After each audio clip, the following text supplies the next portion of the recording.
En la pequeña escuelita rural había una vieja estufa de carbón muy anticuada.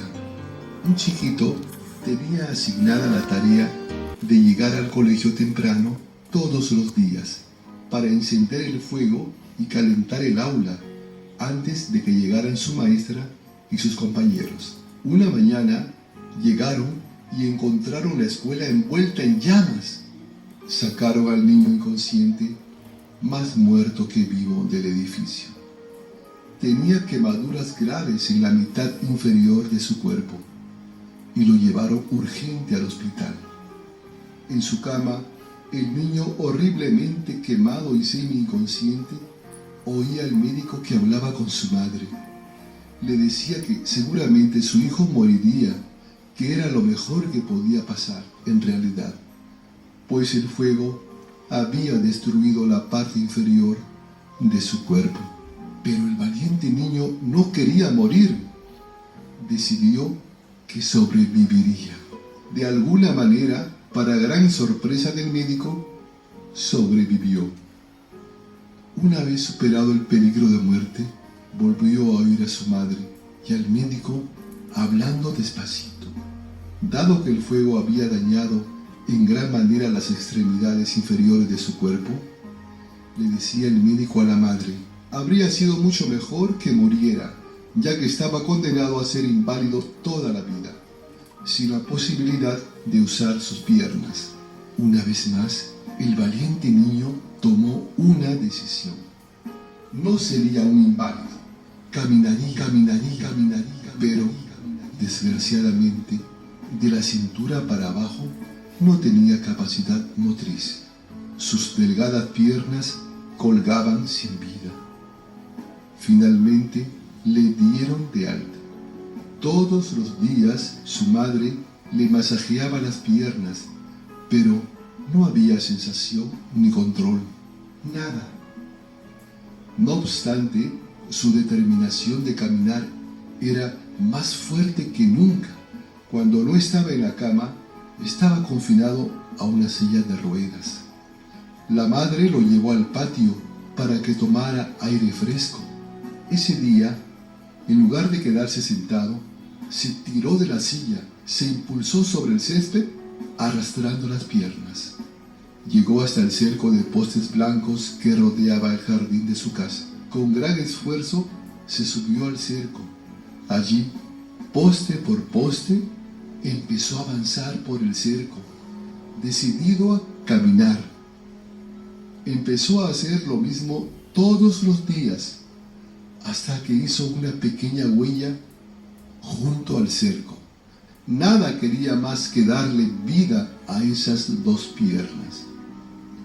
Por fin, gracias a las oraciones fervientes de su madre y sus masajes diarios, su persistencia férrea y su resuelta determinación, desarrolló la capacidad, primero de pararse, luego caminar tambaleándose y finalmente caminar solo y después correr.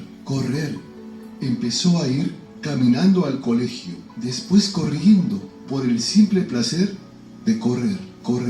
Más adelante, en la universidad, formó parte del equipo de carrera sobre pista. Y aún después, en el Madison Square Garden, este joven que no tenía esperanzas de sobrevivir, que nunca caminaría, que nunca tendría la posibilidad de correr, este joven determinado, Glenn Cunningham, llegó a ser el atleta estadounidense que corrió el kilómetro más veloz del mundo. Glenn Cunningham.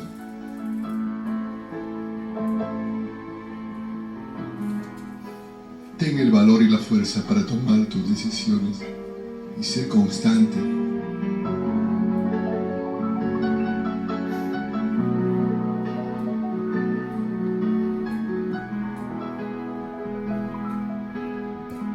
Valor y fuerza para tomar tus decisiones. Eso, combinado con la oración y los mensajes de la madre, hizo que este hombre llegara a ser un atleta como ninguno, ¿no? Que corrió el kilómetro más grande. Qué historia de superación. Es alentador ver que hay personas así, ¿no?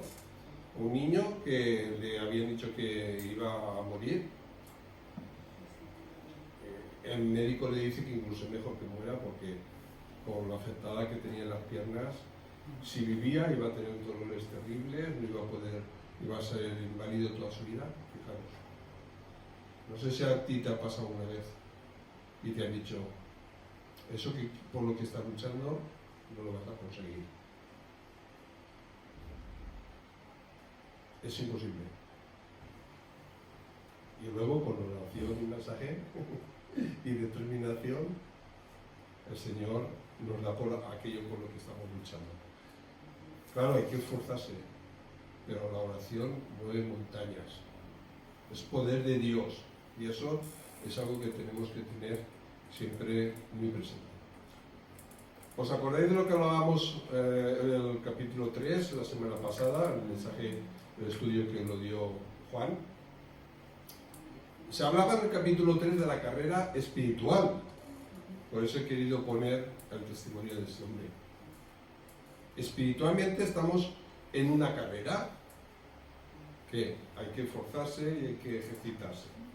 Y hay que orar mucho, ¿no? La carrera espiritual, que es la vida, en la vida hay muchos obstáculos, ¿no? Pero el Señor nos manda que seamos fuertes y valientes. Dilo conmigo. Fuerte y valiente. El Señor quiere que seamos fuerte y valiente. Y esto no lo estoy diciendo yo. Lo dice el Señor en su palabra. ¿Qué le dijo a Josué? Capítulo 9. Esfuérzate y sé valiente. Esfuérzate y sé valiente. El Señor nos dice esta tarde a cada uno de nosotros, esfuérzate y sé valiente. En la carrera espiritual hay muchos obstáculos, pero tú te tienes que esforzar porque el Señor está como león rugiente alrededor nuestro para defendernos y protegernos.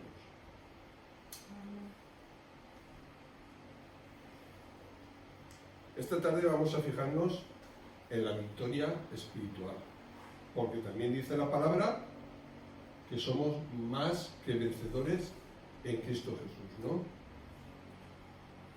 Y el Señor ha prometido a todos aquellos que permanezcamos fieles, que perseveremos hasta el final, nos ha prometido la victoria.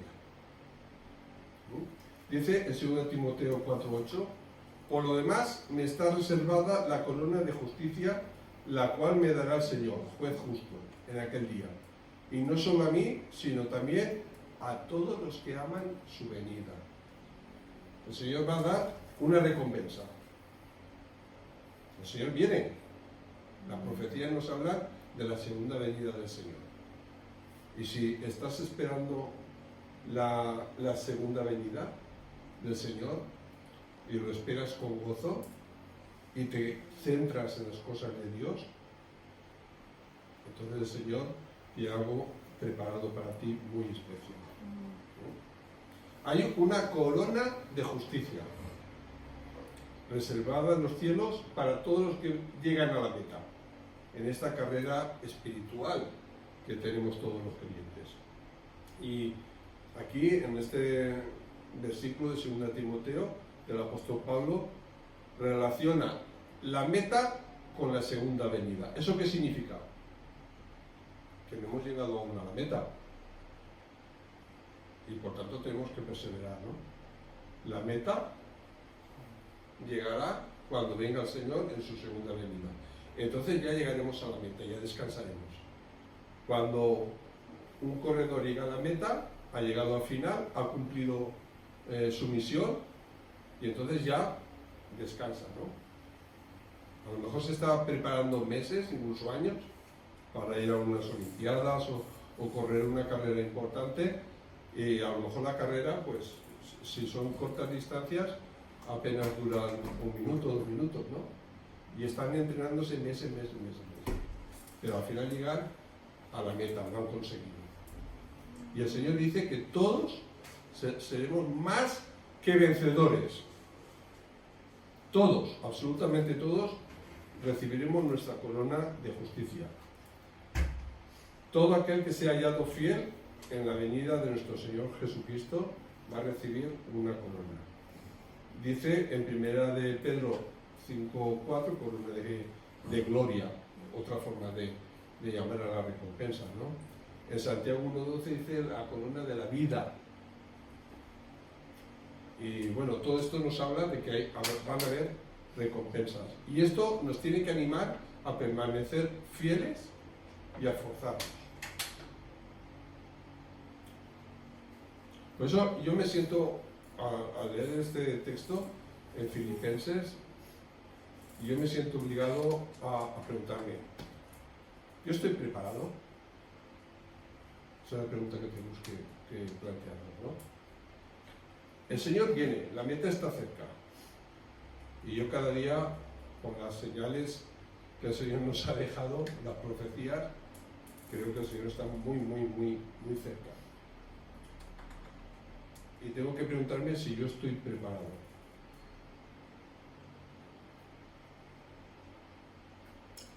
En la carrera espiritual, todos seremos vencedores. Nadie se quedará atrás.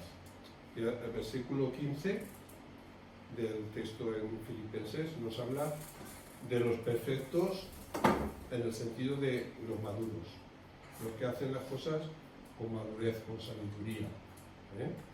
Los que vivimos esta vida con sabiduría, sabiendo lo que nos conviene y lo que no nos conviene.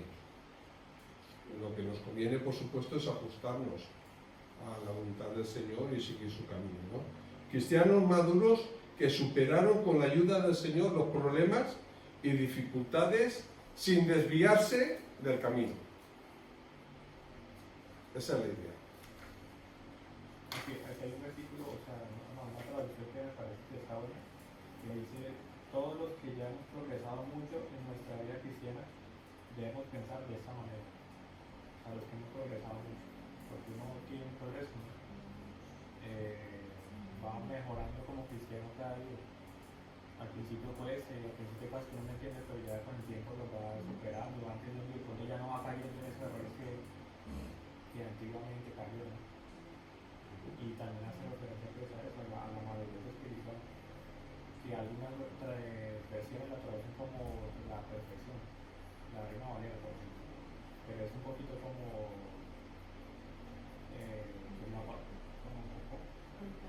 sí, no contradictorio, pero sí como que no, es difícil de entenderlo si no lo traducen desde lo leen en la Reina Valera, ¿no?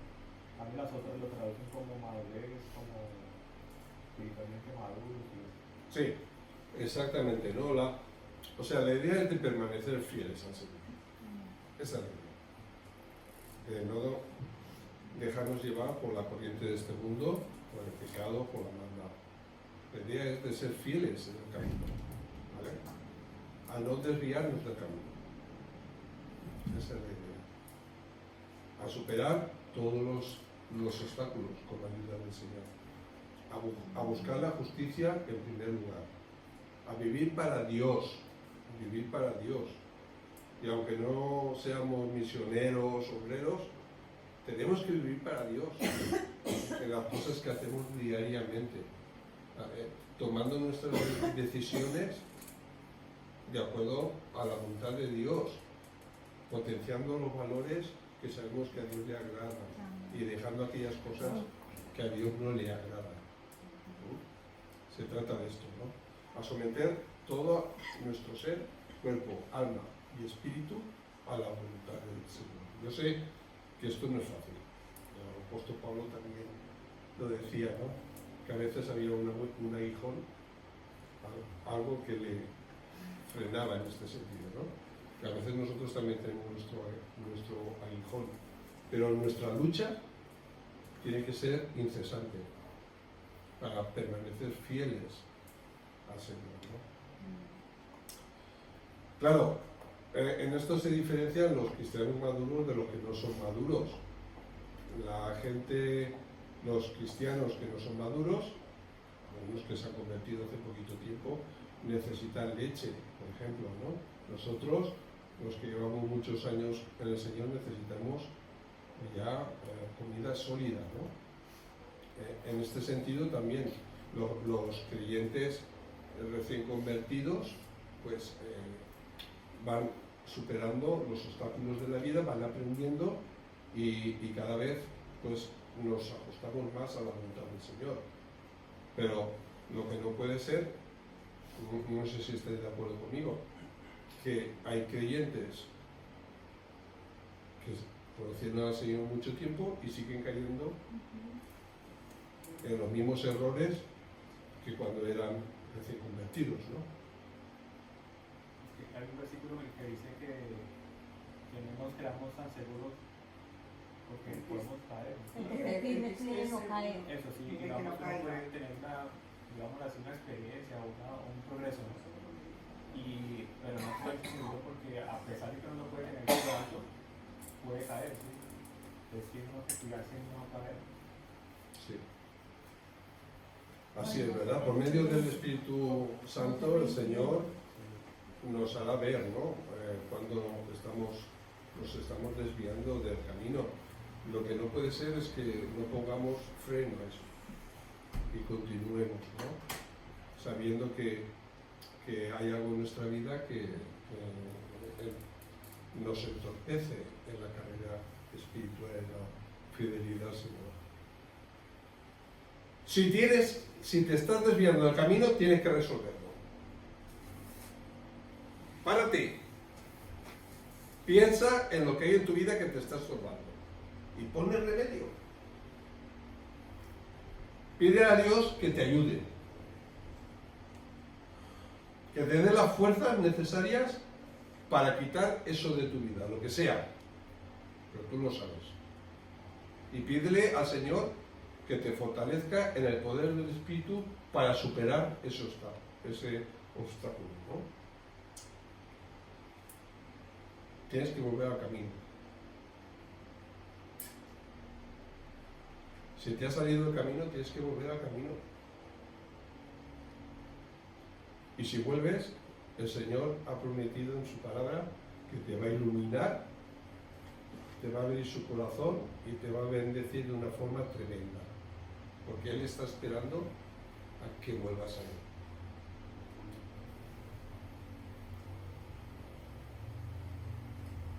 Recomendaciones y promesas del triunfo final. Estamos hablando en Filipenses, el apóstol habla de una carrera espiritual con obstáculos. Y ¿recordáis lo que decíamos en la introducción de Filipenses? ¿Qué problema había en la iglesia de Filipos?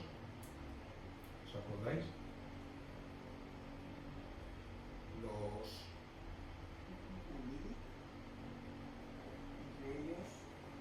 Los judaizantes, ¿no? Que eran los que querían imponer las tradiciones judías dentro de la iglesia, ¿no? La circuncisión y todo esto, ¿no? Pues aquí en el texto lo hemos leído, ¿no? Como el apóstol Pablo les llama perros. Eso para un judío es una palabra muy fuerte, ¿vale? Decirle con este calificativo, ¿no? Perros, malos obreros que mutilan el cuerpo. Para Pablo era muy importante lo que se cocía en la iglesia y denuncia claramente a aquellos que están queriendo imponer o enseñar doctrinas falsas. También en nuestros días puede ocurrir, ¿no? Que hayan cosas en la iglesia que vayan en contra de la palabra de Dios, ¿no? En esta sección nos previene contra estos que dice también Pablo, enemigos de la cruz, enemigos de Cristo, ¿no? Y como ya os he dicho, se está refiriendo claramente a los judaizantes, ¿no? Bueno, de cualquier forma, esta gente estaban enseñando doctrinas falsas y querían imponer esas doctrinas al resto de hermanos. Cuando el Señor nos ha llamado a la libertad en ese sentido, ¿no? También parece ser que habían, pues, como dice, ¿no?, apetitos de la carne, sensualidades, glotonerías e inmoralidades. Ahí podemos pensar, ahí caben muchas cosas, ¿no? Y eso en la iglesia no se puede dar.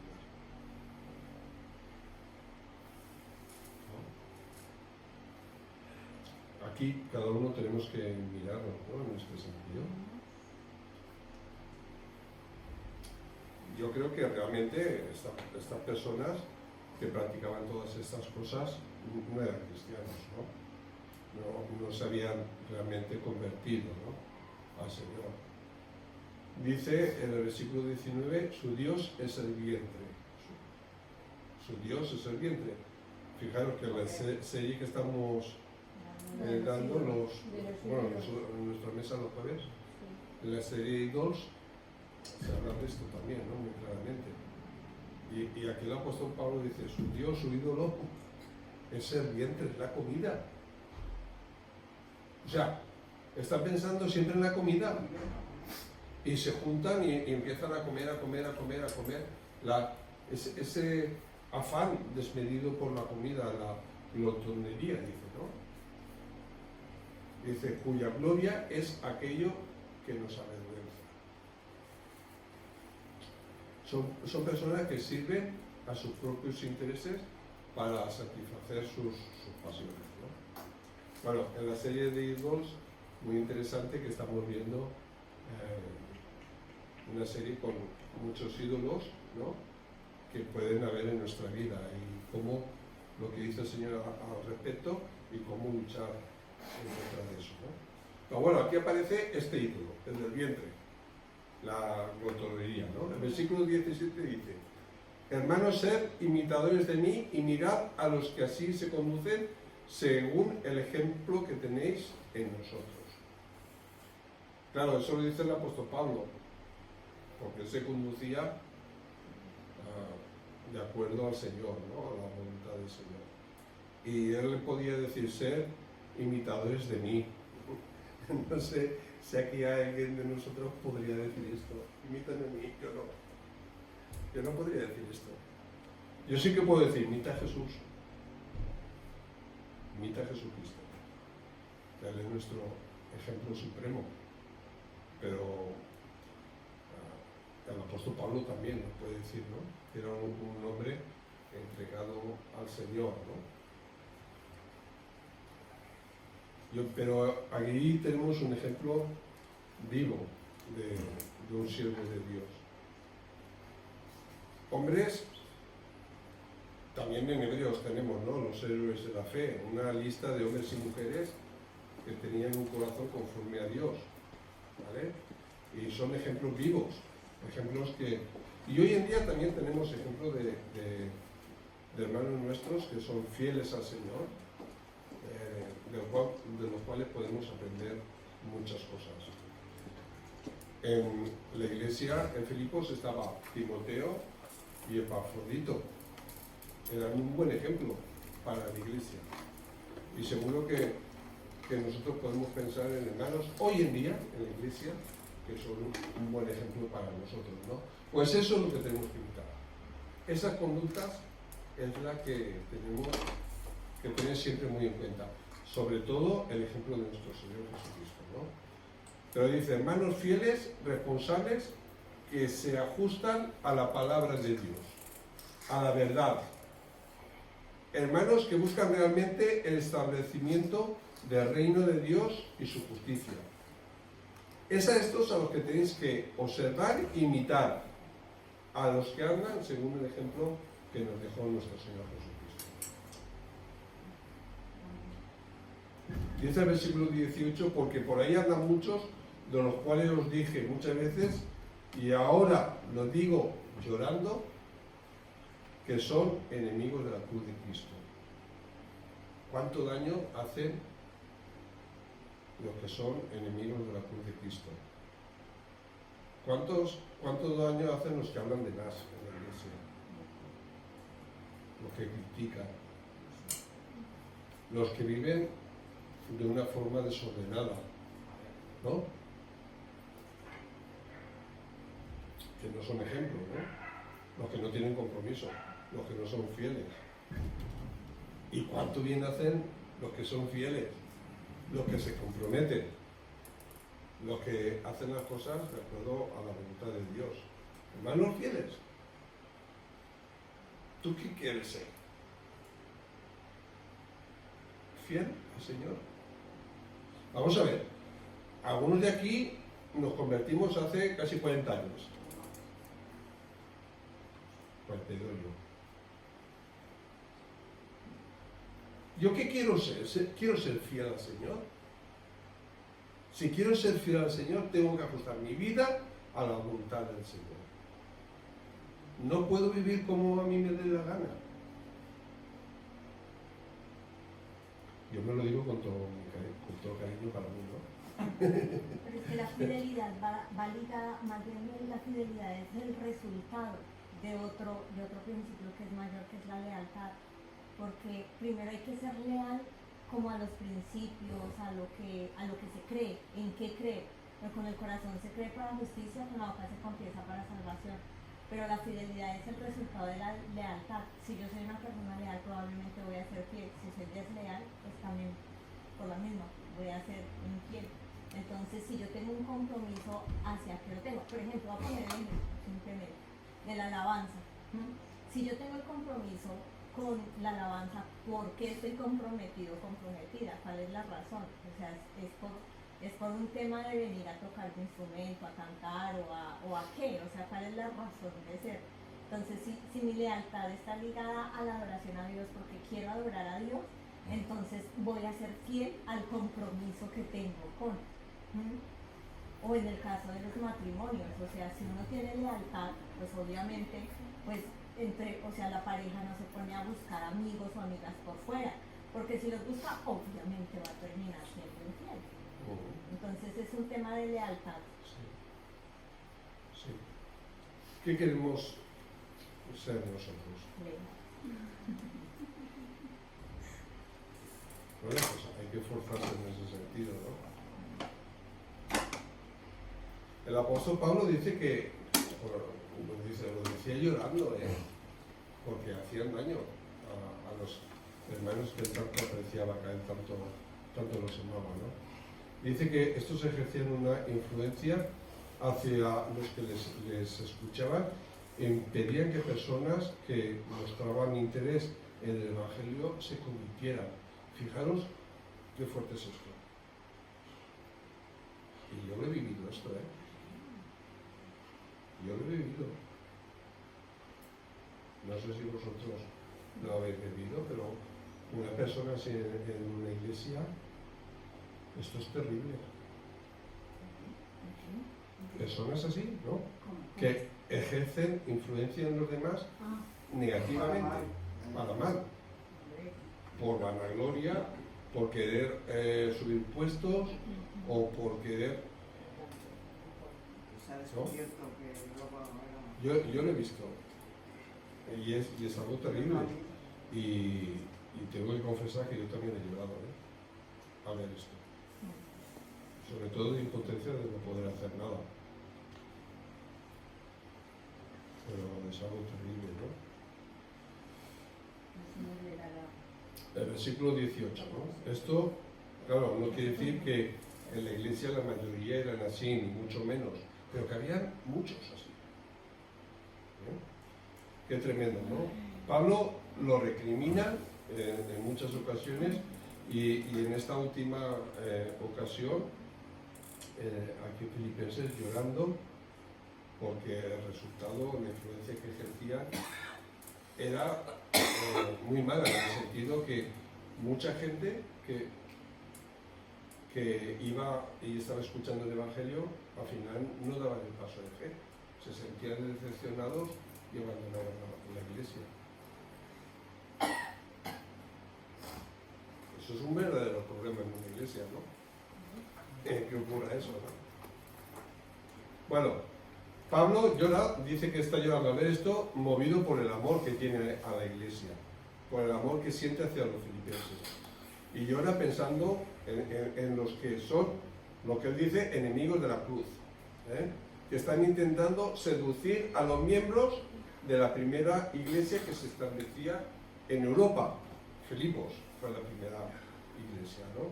Llora porque tiene un interés verdadero en ellos, porque los ama de corazón. Es un amor profundo hacia la iglesia.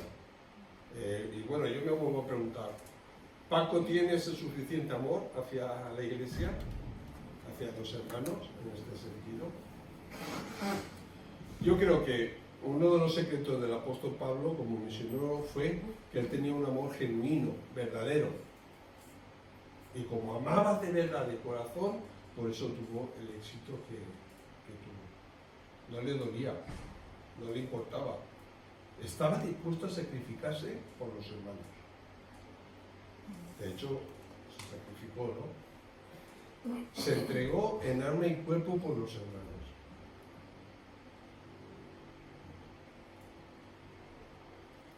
Dice el versículo 19 que, claro, el fin de ellos, de los que hacen estas cosas, es la perdición. Es el destino de los que son enemigos de la cruz. Claro, esto a mí me consuela un poco, ¿no?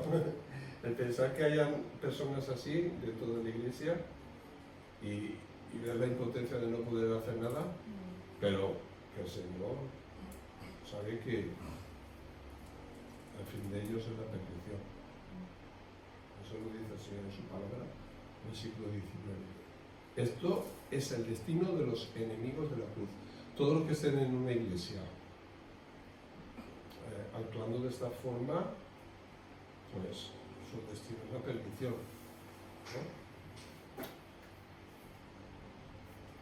Pablo indica en los versículos 20 y 21 que esta conducta es indigna de los ciudadanos del reino porque nuestra patria está, ¿dónde?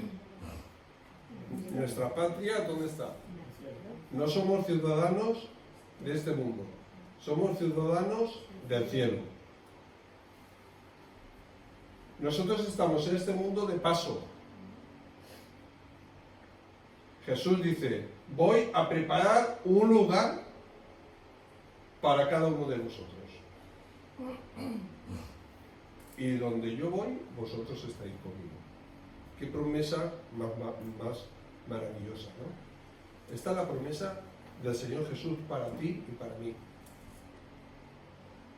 Mientras estamos en este mundo, estamos de paso. Es verdad que tenemos que luchar. Y tenemos que correr y saltar vallas. Pero hay una meta. Y la meta es estar con el Señor Jesucristo en un lugar maravilloso que Él ha preparado para cada uno de nosotros. Por eso yo digo que tenemos que tomar conciencia de esto ya de una vez. No podemos ya perder más tiempo. Tenemos que tomar una decisión. En la iglesia de Jesucristo, y esto es otra de las cosas que yo he visto, ¿no? En la iglesia de Jesucristo no hay nacionalidades. A veces cuánta rivalidad hay con las nacionalidades, ostras. Pero si en la iglesia del Señor no hay colombianos, pero si no hay bolivianos, pero si no hay argentinos, no hay rusos, no hay ucranianos, ni hay españoles siquiera. En la iglesia del Señor solo hay hijos de Dios. Amén. Y por favor, que no haya diferencias ni divisiones en este sentido, porque esto lo ha hecho el Señor. Y porque en este mundo estamos de paso. Claro, yo amo mi patria, donde he nacido, y amo Valencia, y amo Alboraya, que es donde mi pueblo, ¿no? Y me gusta las costumbres y las tradiciones. Pero por favor, nunca jamás me atrevería a rivalizar con un hermano por su nacionalidad. No hay colombianos, no. Ni paisas. Eran variados. ni españoles. No, somos hermanos. Y Dios es nuestro Padre. ¿Vale? Recompensas otorgadas a los vencedores. Los vencedores creyentes de este mundo, dice que estamos en este mundo, pero nuestra patria está, ¿dónde? En los cielos. En los cielos. Y las leyes de este mundo son distintas a las de nuestra patria. Porque ahí hay otra constitución distinta a la de España. Ahora, aunque somos de distintas nacionalidades, pero vivimos en España. Y hay una constitución y hay una ley y unas normas. ¿Sabéis cuál es la constitución del cielo?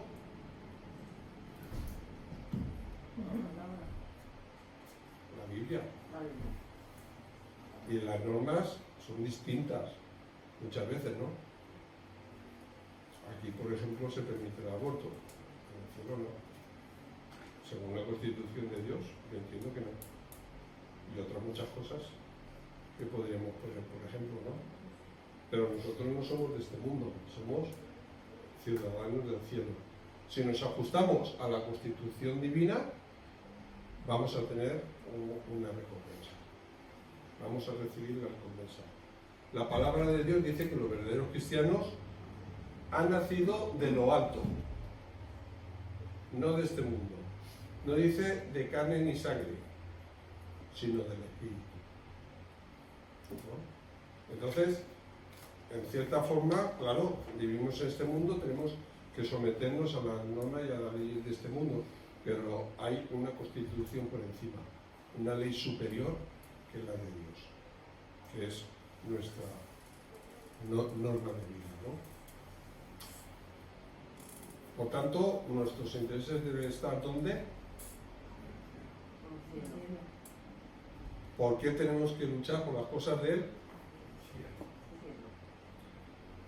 ¿Para quién tenemos que vivir? ¿Para el que está en Él? Para nuestro Dios, ¿no? Para nuestro Señor Jesucristo. Somos ciudadanos de los santos, miembros de la familia de Dios. Dice Efesios 2:19. Formas parte de la familia de Dios. Eres hijo, hija de Dios. Somos la familia de Dios. Dios es nuestro Padre. Pero además es un buen Padre. Yo no sé si aquí todos hemos tenido buenos padres. Pero Dios es un buen Padre que nos cuida, nos alimenta, nos cura, nos ayuda en esa debilidad. Y cuando ve que nos quedamos sin fuerzas, entonces hace un milagro. Ese es nuestro Padre. Y todos, vamos a ver, yo no soy especial. Dios me trata de una forma maravillosa. Pero como no soy especial, sé que contigo hace lo mismo. Y nos bendice de una forma tremenda. Y nos pone a los hermanos para que estemos juntos y nos ayudemos y nos amemos y nos fortalezcamos unos a otros. Somos realmente una familia. Es necesario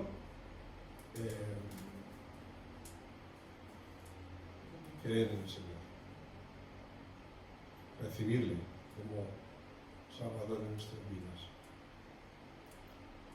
recibir el perdón de los pecados por medio de su sacrificio. Y el Señor tiene que gobernar y controlar nuestra vida.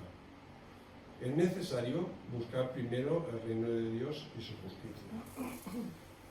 Es necesario poner al Señor en primer lugar en nuestra vida. No todo vale.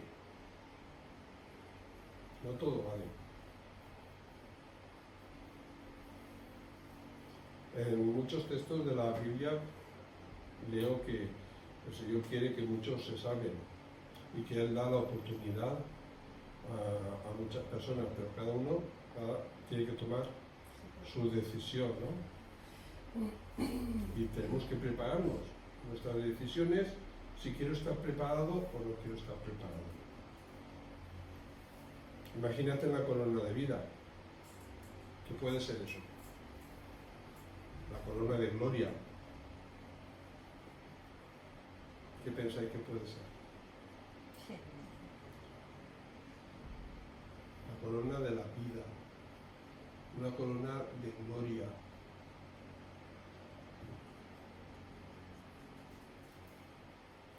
¿Cuándo? Cuando el Señor venga. Entonces, si has sido fiel, tendremos su recompensa. Y dice que Él transformará nuestro cuerpo mortal del siglo XXI, ¿no? Él transformará nuestro cuerpo mortal en un cuerpo glorioso, semejante al suyo, por el poder por el cual también puede sujetar a sí mismo todas las cosas. Todas las cosas están sujetas a nuestro Señor Jesucristo. ¿Vale? Y ese poder, que es sobre todo poder, es el que Él ha prometido que nos va a transformar en nuestro cuerpo, en un cuerpo semejante al que tenía nuestro Señor Jesús cuando resucitó. Un cuerpo que tampoco se ajusta a las leyes naturales, ¿no? Porque el Señor Jesús, vemos que resucitado, se aparece a sus discípulos de una forma repentina, está en un sitio e inmediatamente aparece en otro sitio, que comía pero no necesitaba comer. O sea, es un cuerpo adaptado para el cielo. Pues ese cuerpo es el que tenemos nosotros. Pero nosotros tenemos que recibir esa bendición, esa corona de gloria que el Señor está hablando en su palabra para todos los que sean fieles, como que esa corona de gloria es la transformación que va a hacer en cada uno de nosotros. Eso es lo más grandioso, lo más maravilloso, ¿no? Que nuestros cuerpos sean transformados.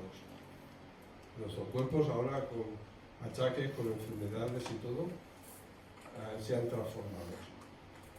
Y pueda funcionar al 100% por una eternidad. Sirviendo, glorificando al Señor y haciendo esas cosas que nos llenan de gozo y que nos hacen disfrutar.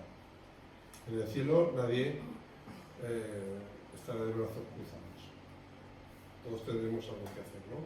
Cuando el Señor nos ha hecho seres activos y inteligentes. Y en el cielo nuestro cerebro funcionará al 100%. Así como ahora a bajo rendimiento, ¿no? Al relentí, podríamos decir, allí y funcionará al 100%, ¿no? Imaginaros con un cuerpo celestial, una mente potenciada hasta ese nivel, las cosas maravillosas, ¿no? Con todo lo que el Señor ha preparado, con un lugar para cada uno de nosotros, ¿no? Así que animaros, no pongas cara de muerto, Jesús vive.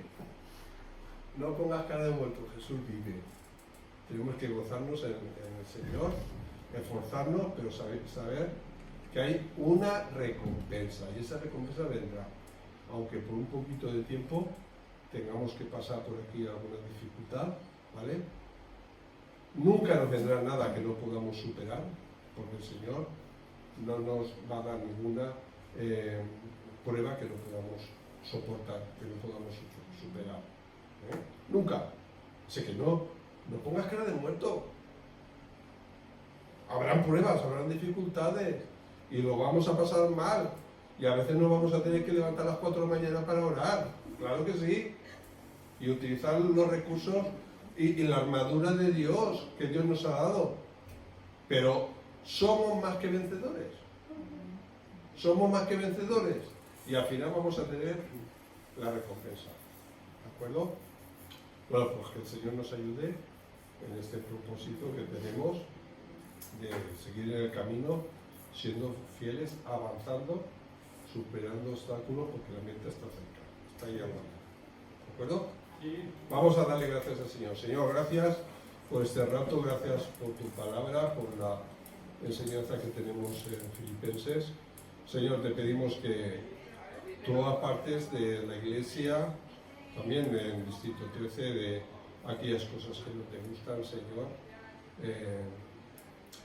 Apártanos del mal y de los malos, Señor. Ayúdanos a centrarnos en tu palabra, en lo bueno. Danos ese corazón que tú tienes y también el apóstol Pablo tenía hacia sus hermanos, de amor, de servicio, de entrega. Queremos serte fieles a ti, Señor. Queremos vivir para ti. Queremos darte el primer lugar en nuestra vida, Señor. Y perdónanos por aquellas cosas que hacemos que a ti no te gustan. Límpianos, Señor.